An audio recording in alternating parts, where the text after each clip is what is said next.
Primetime local news, serving the Lakeland and Midwest regions. Good evening and thank you for joining us. One person who tested positive for COVID-19 in Saskatchewan has died. The person was in the 50 to 59 year age category in our Northwest zone. There are 113 new cases with 9 in our zone. 4 of those are in the immediate Lloydminster area where we have 45 active cases. There are 1,414 cases active in the province. 139 people are in hospital with 12 of those in our zone. More than 10,000 vaccine doses have been administered in the Northwest and more than 93,000 across Saskatchewan. Public health measures have been changed to allow 10 people in any home at one time.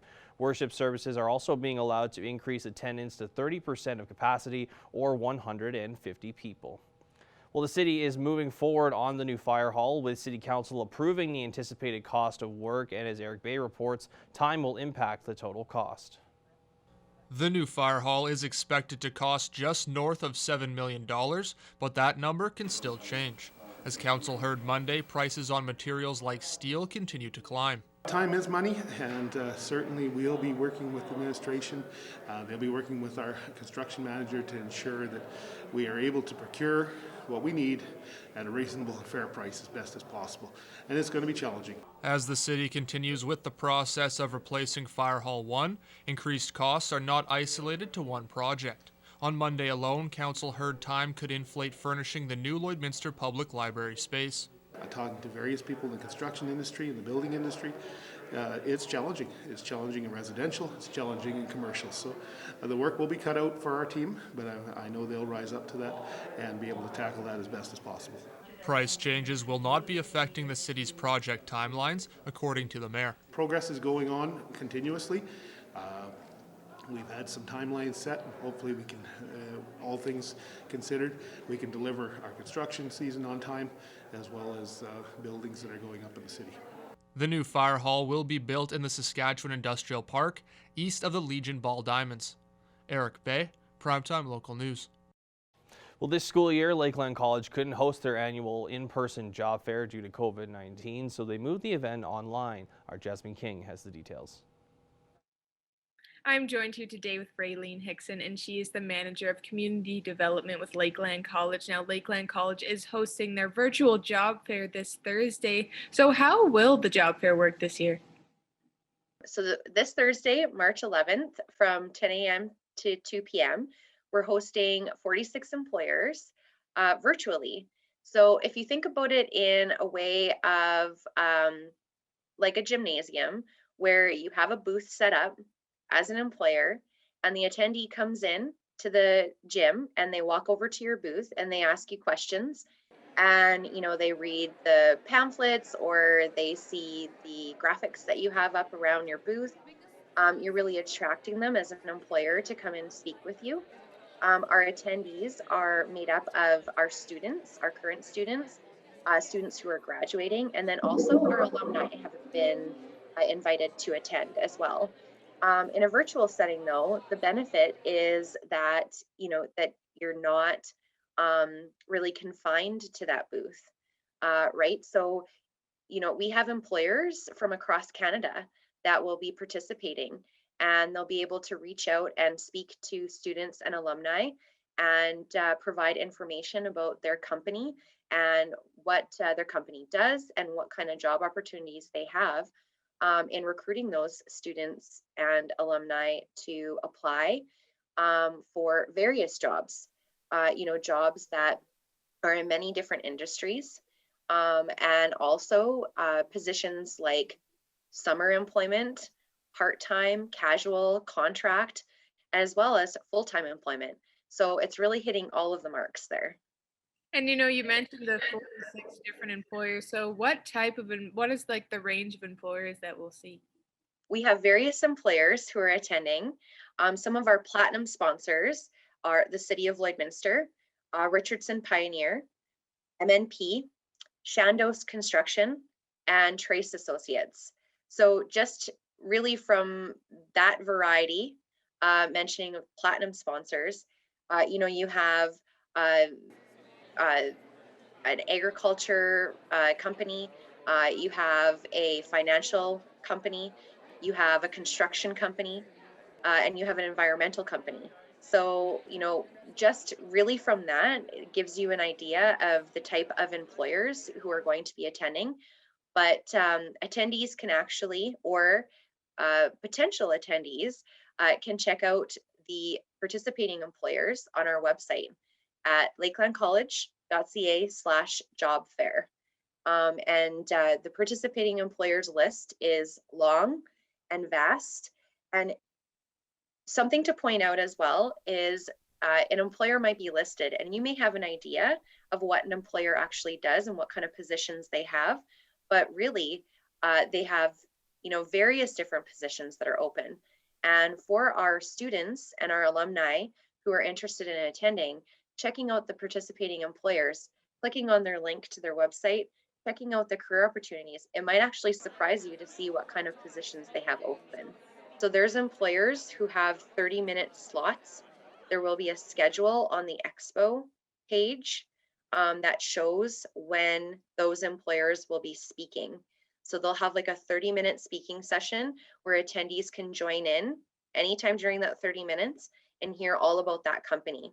And if people can still register, where can they do so?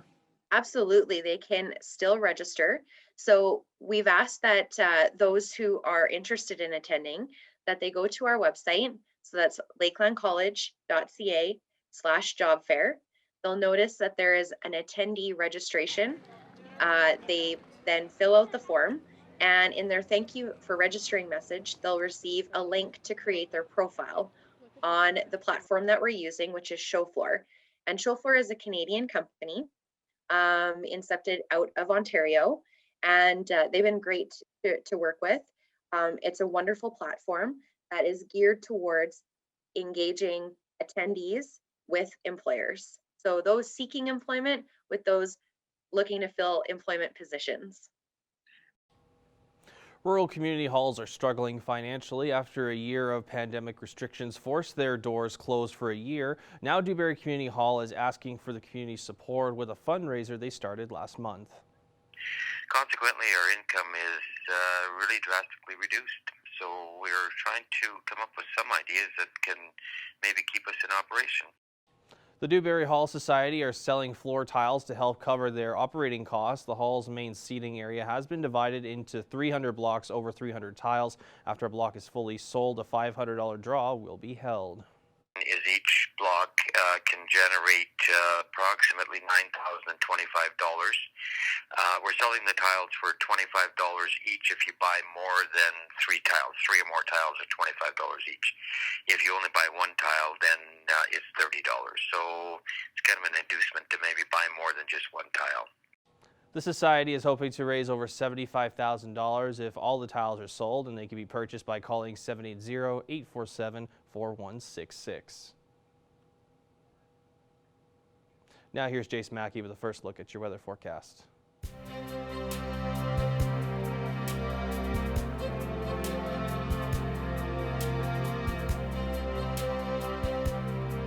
Thanks a lot, Connor. As we take a look at current conditions here in Lloydminster right now, we're sitting at 1 degrees. It was a pretty warm and bright March day here in Lloydminster and the surrounding areas. As we take a look at temperatures across central Alberta right now, we see 1 degrees up in Cold Lake, -2 in Athabasca, 3 degrees in Whitecourt, 6 degrees in Edson, 5 degrees in Jasper, 3 degrees in Rocky Mountain House, and 4 degrees in Red Deer. Looking into central Saskatchewan right now, we see -2 in Meadow Lake, -3 in Prince Albert, -6 in Melford, -3 in Saskatoon, and -4 in North Battleford. Taking a look now at North Battleford condition, they're sitting at -4 on a sunny day right now. Overnight tonight, things are going to cool down to -8 and warm up to -5 with a mostly cloudy day tomorrow in North Battleford. In Cold Lake right now, they're sitting at -1 with some cloud coverage overnight tonight. There is a chance that there may be some flurries in Cold Lake and a temperature of -9 overnight tonight, and things will warm up to -7 for your day tomorrow in Cold Lake. Here in Lloydminster, we're going to be seeing -9 overnight tonight, and things will warm up to 3 degrees with a mostly sunny day tomorrow here in the border city. As we take a look at the next 3 days here in Lloydminster, looking at Wednesday, We're going to see a mostly cloudy day with a -6 for the high, -9 for the low. Looking at Thursday, mostly sunny with a high of -6 and a low of -18. And rounding out your week on Friday, we see +2 for the high and -12 for the low. That's a first look at your weather forecast. We'll have more news after this short break.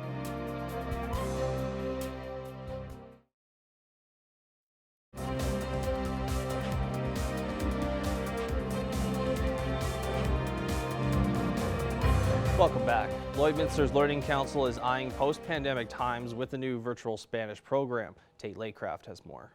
Today I'm joined by Rebecca Robinson as well as Nancy Lopenka from Lloydminster's Learning Council, and they're here today to talk about a new Spanish learning program that they're gearing up to launch.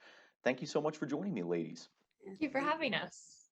So Rebecca, to kick things off, can you just kind of touch base on how this class became a reality? Well, we always offer French and Spanish courses as our community capacity building. People are always interested in learning new languages. This is the first time that it's been online since the pandemic.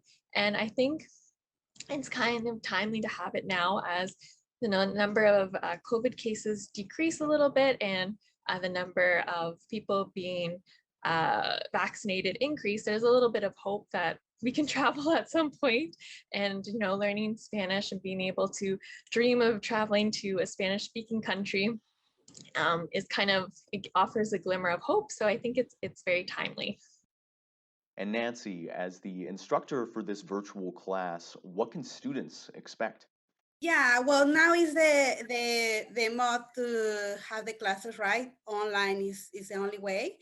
So what I'm gonna do is try to do it very practical and like everyone have to interact. I think it's good because we see each other's faces, even if we are not in a group. So everyone's gonna have feel more comfortable to practice because you are front face to face, but no people get nervous when they practice a new language. So this way is a little bit better for them. They are in home when they feel comfortable.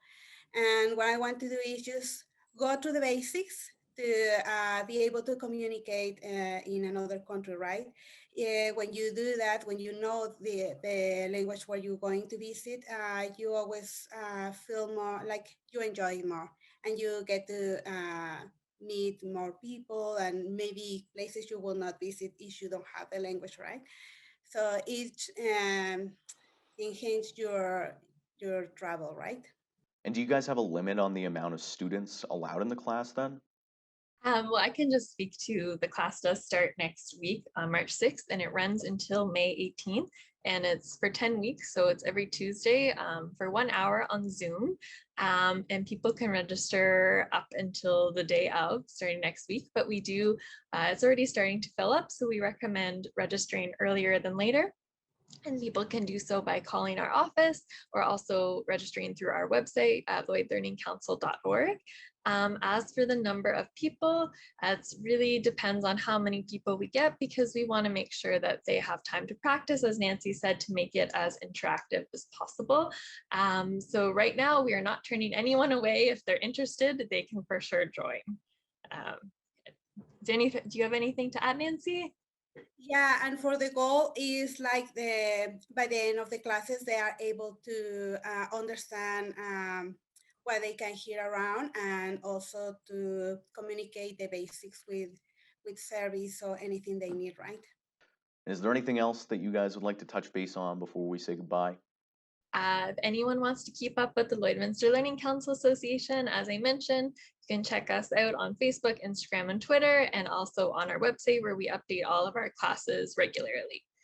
So if you want to be up to date, that's probably the easiest way. Thank you both so much for joining me. Thank you for having us. Now let's take a look at your stock market prices for today.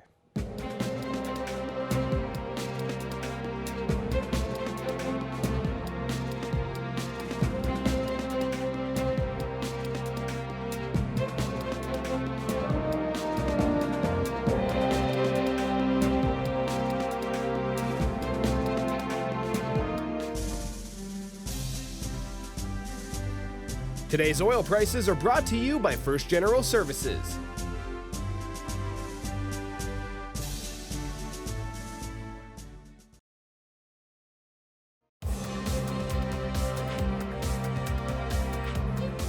The annual Arnold Palmer Invitational wrapped up on Sunday with Bryson DeChambeau coming out on top. Evan Kenny and Lloydminster Golf and Curling Club head pro Marty Wheaton break down the weekend and more.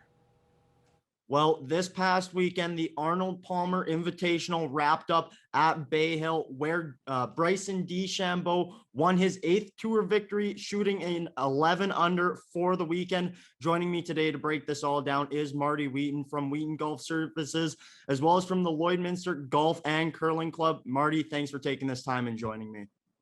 Thanks for having me, Evan.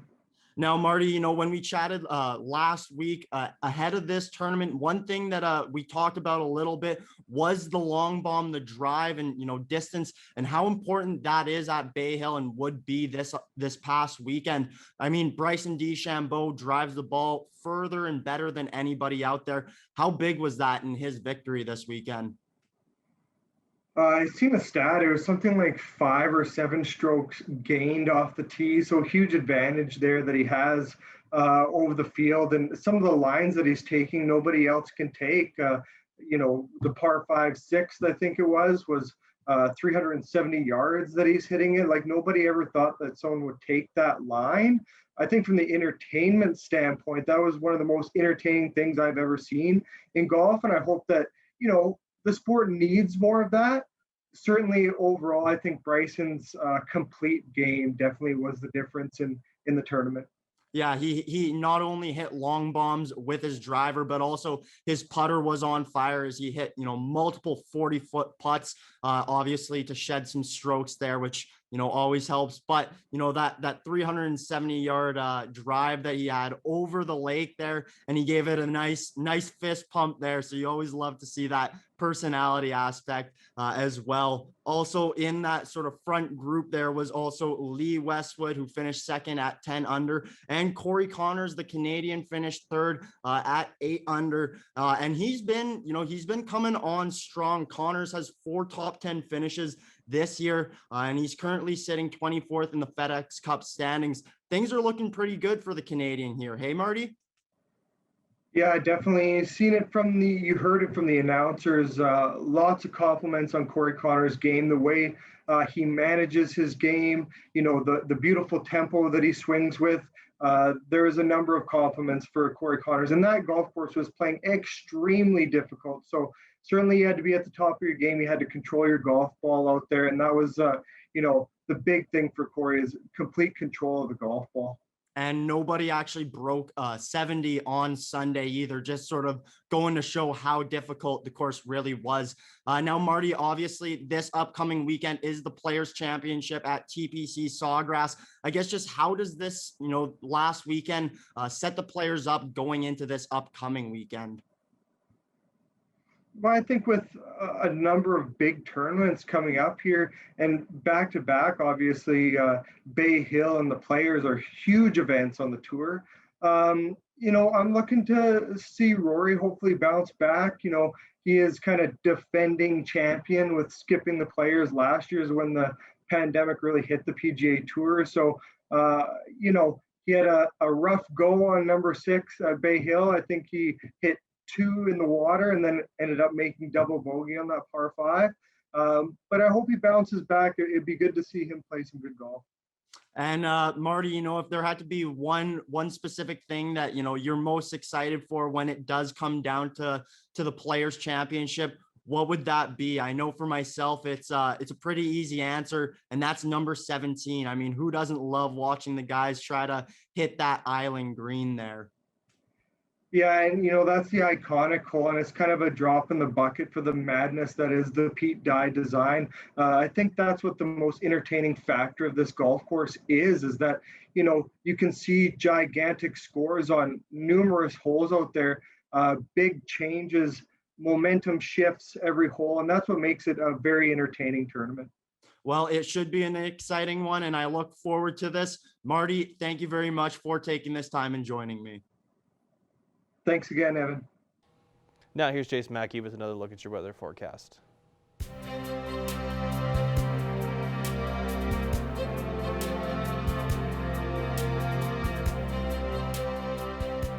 Thanks a lot, Connor. Taking a look right now at our satellite and radar map right now, we can't see very much flurry activity across our region, but overnight tonight there is a chance in Cold Lake that they'll be seeing some flurry activity in that area, Bonnyville as well. Looking at current conditions right now across Alberta, we have -1 up in Lac La Biche, also in St. Paul, 1 degrees in Cold Lake, 0 degrees in Bonnyville, 5 degrees in Edmonton, 1 degree in Vegreville, 2 degrees in Vermilion, 3 degrees in Wainwright, and down in Provost as well, sitting at 3 degrees. Looking out into Saskatchewan, 0 degrees right now in Alacrosse, -1 in Green Lake, 0 degrees in Pierceland, as well as in Meadow Lake. St. Werlberg sitting at -3, Lloydminster we're sitting at 1 degree, same with Maidstone, and North Battleford sitting at -4. Macklin, they're sitting at 4 degrees. Taking a look at your day tomorrow across Saskatchewan, they'll be sitting at -9 in Alacrosse, -7 in Green Lake and Meadow Lake. St. Walburg is going to be sitting at -6.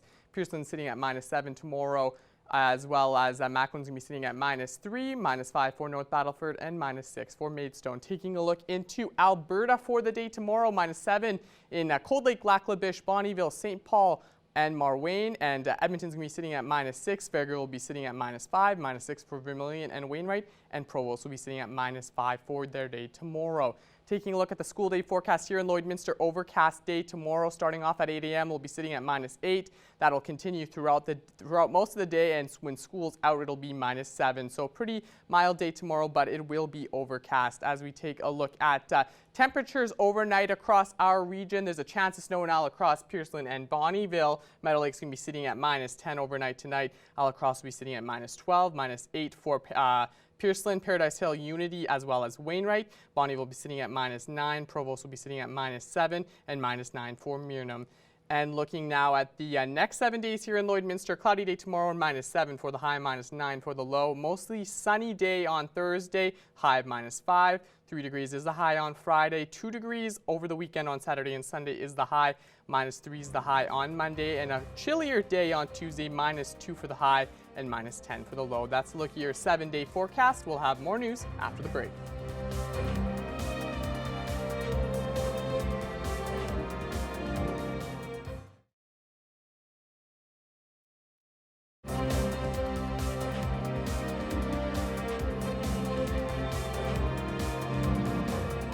Well, a reminder to drivers of how dangerous roadside work can be on a daily basis for emergency responders. Tomorrow night, there will be the 3rd annual Emergency Roadside Responders Awareness Campaign in hopes to send a strong message. Shelby Clark has more.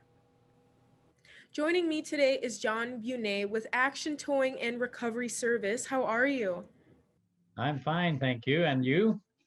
I'm very good. So coming up this week on March 10th is a public awareness campaign that first responders and tow truck drivers are having. Can you tell me more about this Emergency Roadside Responders Awareness campaign? Well, it started a few years ago, back in Esterhazy area. A tow truck driver got killed. His name was Courtney Schaefer, just a young fella. He got killed on the job. He was responding to an accident, and someone didn't slow down and pull over, and they ran into his vehicle and pushed it up on top of him, and he died. And so the Roadside Responders Association of Saskatchewan, which is the Saskatchewan Towing Association, decided that we should try to commemorate what happened with him and also try and educate the public on slowing down and moving over. I don't know if people realize that that's our workplace out there. We can't magically snap our fingers and pick that vehicle up and move it to a safe place. We have to work on the side of the highway, and it's very dangerous. It's absolutely insane dangerous out there. Every one of us that works out on the highway has had so many close calls over the years. Myself, I've had lots and lots of close calls. I try to keep as aware as I can possibly be out there. When I'm training my men, I teach them that the minute they put their orange coveralls on with all the reflective striping, that they become a target. That's my exact words to them. You are a target out there. People are aiming for you. So keep your eye on the traffic at all times. Just recently here in the Lloydminster area over by Manville, we had 3 highway workers got hit by a vehicle, Two of them got seriously hurt, broken bones in the hospital, that kind of thing. One of them probably will never return to the workforce because of his injuries. So it's not just tow truck drivers, it's not just police, it's not just ambulance, it's all of us. Everybody that has to work out on the highway is facing these difficulties every day. People just going too fast and not paying attention. Maybe they're on their cell phones. Maybe they got something going on in their life that's, taking away their attention. But they're just not paying attention to the signage or the conditions or the lights. We've got flashing lights on all our vehicles. They're just not paying attention, and it's really dangerous. So we're just setting up on both sides of Lloydminster, on the outskirts, on the east side of town and on the west side of town, and we're going to have a bunch of emergency vehicles out there. Hopefully the RCMP can join us, and ambulances and fire and rescue people and tow trucks and possibly even some tire trucks. They go out and respond to flat tires out on the side of the highway, as well as tow truck drivers. And we get together and put up some signage and show people that we need them to pay attention to the lights and slow down and move over. And since you're saying that this incident with the young man happened a few years ago, is this the third year the campaign is happening in the community? I think this is our third year here in Lloydminster. Yes, it's the third year that we've done it in Lloyd. And the first year we didn't have too many. It was kind of a last minute organized thing. I found out about it at 10 o'clock in the morning that day. And last year we had a very attentive group. We had enough vehicles to set up on both sides of Lloydminster and on both sides of Highway 16. So we had emergency vehicles on the eastbound lanes and the westbound lanes, on the east side of Lloyd and on the west side of Lloyd. And we're hoping to do that again and this year. And we were hoping to get together and have like a potluck supper or something after the event this year, but with the COVID thing, we're gonna respect the rules, and we're not going to, and even out on the highway, we're gonna have our masks on and try to social distance as much as we can and stuff like that. Trying to respect the rules of the city and of the province as far as COVID goes. It's just a matter of we want to keep remembering what happened to Courtney Schaefer on this date, and we want to try and keep bringing out to the public that they need to watch out for the flashing lights and slow down and move over. And for people who may not know yet, what time will the campaign be at tomorrow? From 7 till 8. Just for an hour, we will set up, and we're not blocking the road or anything like that. We're just going to be sitting on the wide part, like the truck pull-out parts on the east side, on the west side of town, and on the east side of town, we're going to be where the highway widens out to go into the upgrader. And so we're not blocking the highway or anything like that. We're not trying to disrupt anybody's trip home or anything like that. We just want to set up and just bring awareness to the flashing lights. Please slow down and move over. Give us some room to work. Well, we do hope that residents and drivers will come and support you guys for this campaign tomorrow. Thanks so much for joining me today, John. Thank you so much for the interview. Thank you. Now it's that time of the show where we take a look at your Pet Pat pictures. Thanks to everyone who did submit photos to our Facebook page, and we are going to be drawing a winner for a Pet Pat gift card at the end of the second hour on Friday's edition of PTLN.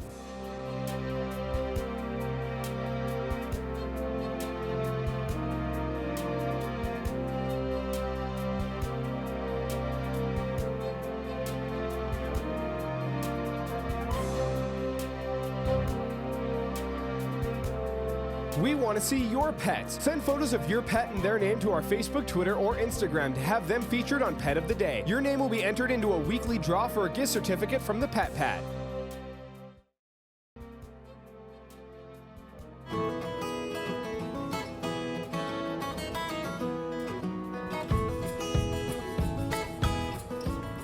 Welcome back, everybody. I'm joined once again with Becca Lawrence from the Lloydminster and Community SPCA. How are you doing today, Becca? I'm doing really good. How are you? I'm doing great. So who do we got here today? Who are we showcasing? So this week we are showcasing our barn buddies. So this guy behind me here, I'll try and get my camera aligned here. This guy here is Binks. He's having a good snooze right now. He's he's one that you we're able to pet him and everything, but then when he decides he doesn't really want to be pet anymore, he's a little bit of rough around the edges. So we think he'd be best probably in like a shop kind of environment. And then we have these two here. This is Ellie and Shira. Sorry, I'll get a little shot on them. And they are, same thing. They are just really kind of antisocial, not really sure what to do with human companionship kind of thing. We think that all three would probably be okay eventually with humans, but just initially right now, they are not the biggest fans. I mean, like Binks, he kind of likes to pick on us a little bit, but, reach out and swat at us every once in a while. But other than that, they're fairly good cats. We think they, like Shira and Ellie, maybe more barn environment where it's a little bit quieter, no big trucks, things like that.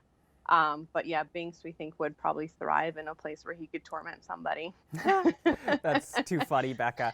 It's understandable. I know I grew up on a farm, and there's something about, farm cats or barn cats that are a little different than your typical, so-called house cats. And it's not as if to say that they're bad cats by any means, but they very much like their space. They don't like to be, overly, handled or anything like that. But they're lovely animals if you just, give them their own space and you let them kind of open up in their own way.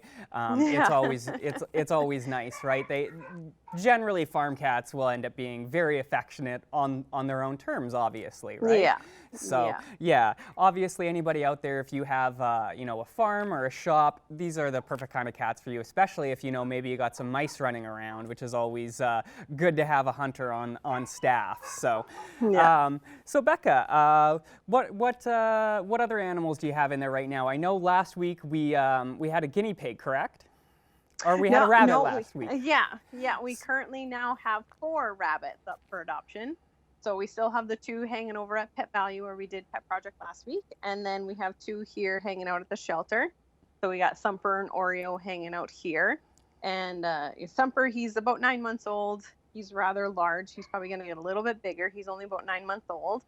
And Oreo, they're both black and white. And Oreo, she's really cute. She can be affectionate. She doesn't care for when you're cleaning her kennel. So she grunts and growls at you a little bit. She's quite interesting. She keeps us all entertained for sure. But yeah, we all have these great bunnies that are just looking for their forever homes. And then we just have a handful of dogs right now, and obviously, our typical full-on cats kind of situation. Yeah, that's pretty standard. But speaking of farm animals, slash barn animals, rabbits are another one that are great. If you, especially if you live on a farm and you have, lots of space for them, it's always nice to be able to have like an outdoor enclosure for them, right? I know lots of people who own rabbits and they kind of let them roam free during the day, right? And they lock them back up at night, and yeah, they're a really great pet if you have the means for them, of course. So Becca, what kind of item donations are you guys looking for this week? I always have to ask. So is there anything on your guys' mind? Anything you're specifically in need of? The last time we did a shout out for laundry detergent, we had so much donated, so that was really amazing. So we still got tons of that. The large garbage bags, again, is another big one that we always need a lot of. And litter, like the non-clumping cat litter or the wood pellets, we get them from Rona.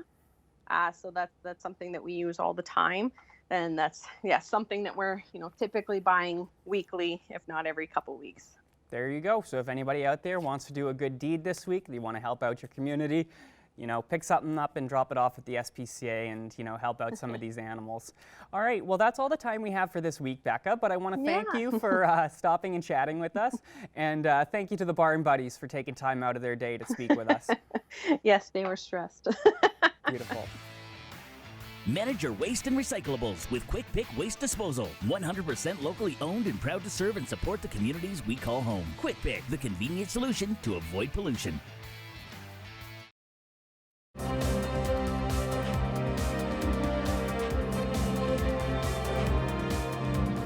Well, joining us here today on Primetime Local News is Canadian country star Wes Mack. He's talking about some of his new music that's out right now. We're talking about the song today, Don't Change. So, Wes, what's the story behind that? And was this something that you were working on during that quarantine pandemic downtime that you had?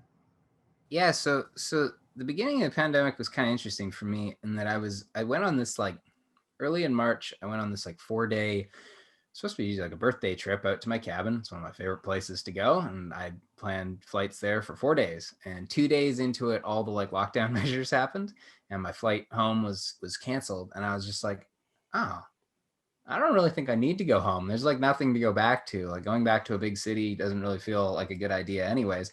So I ended up staying there for half a year in this like fairly isolated place. And I had a bunch of studio gear stored out there in the shed. And I went through and picked it apart and like pulled out all these, some of these items like, you know, kind of hadn't been dusted off in like many, many years and put together like a decent little studio. I had someone in Vancouver ship me a couple of items of mine, like a couple microphones. I was like, okay, I can do this.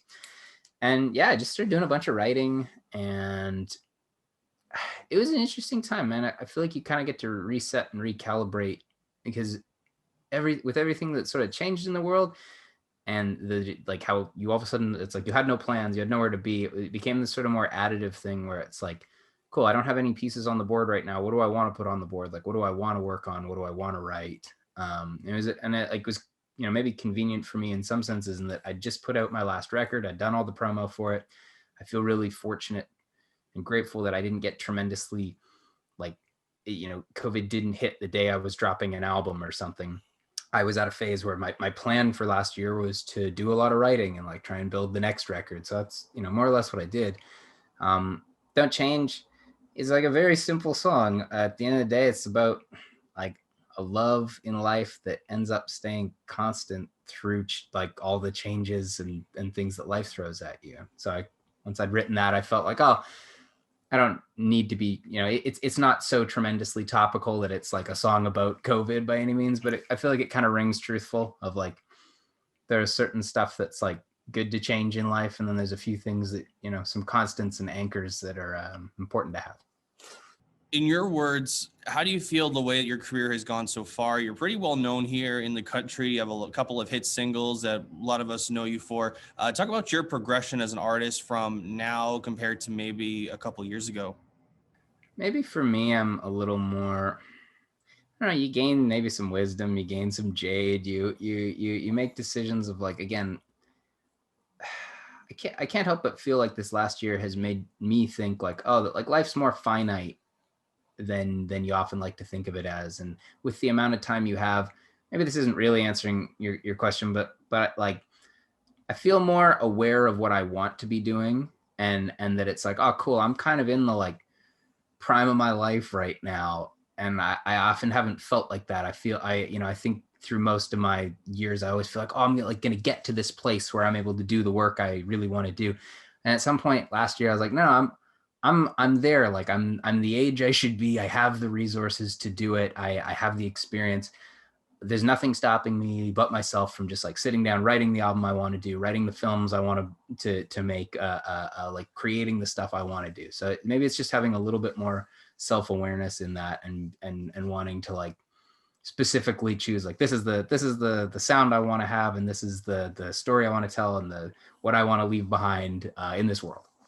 One thing that I found really fun about you, and I know you and I had a good chat about this off camera for a while, was your acting career, and you had some roles in some pretty decent movies like Power Rangers and Cold Pursuit with Liam Neeson. So is it almost safe to say that if music doesn't work out for you, we can see you taking on a full-time acting career? I think for me, I finally found my answer to this question years ago because I often was asked like, oh, which one would it be? And the thing about music for me is I'll always play music because I can do it on a very like small personal level. Like I almost every day will pick up my guitar or like sit at a piano and mess around either writing songs, singing other people's songs, or just playing. I find it's just good for my brain. So it makes me really certain that like, music's always going to be, knock on wood, going to always be part of like my life. And I like putting out music to the world because it's my way of communicating with people. Acting is a different like side of my creativity as is directing. I like to think I'll do all of them for my entire career, but like the difference with acting, maybe like if you're acting in films or TV, is that you kind of have to like get hired on a job. There's got to be an infrastructure. There's got to be a camera there somewhere along the lines. I can go and just, I mean, I guess I could just act alone in my room, but there's something that feels missing about that. So I know I'm always going to be doing music. I don't, in terms of like spending more time on acting, weirdly, I'm right now sort of hired on a few different projects, and I'm at this inconvenient phase in terms of interviewing where I've signed things that say I can't talk about any of them. So which I realize just sounds like a terrible tease, but it's still early days enough that I don't want to get fired off of all of them.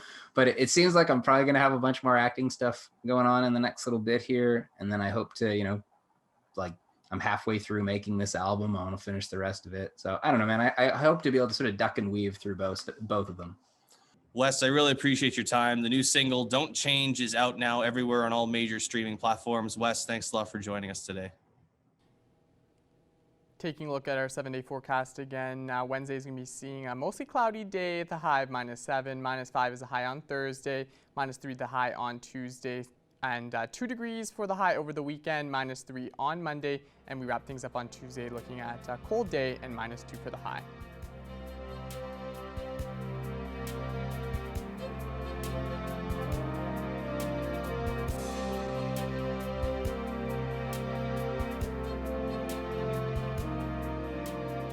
Thanks for joining us on Primetime Local News. Have a good night.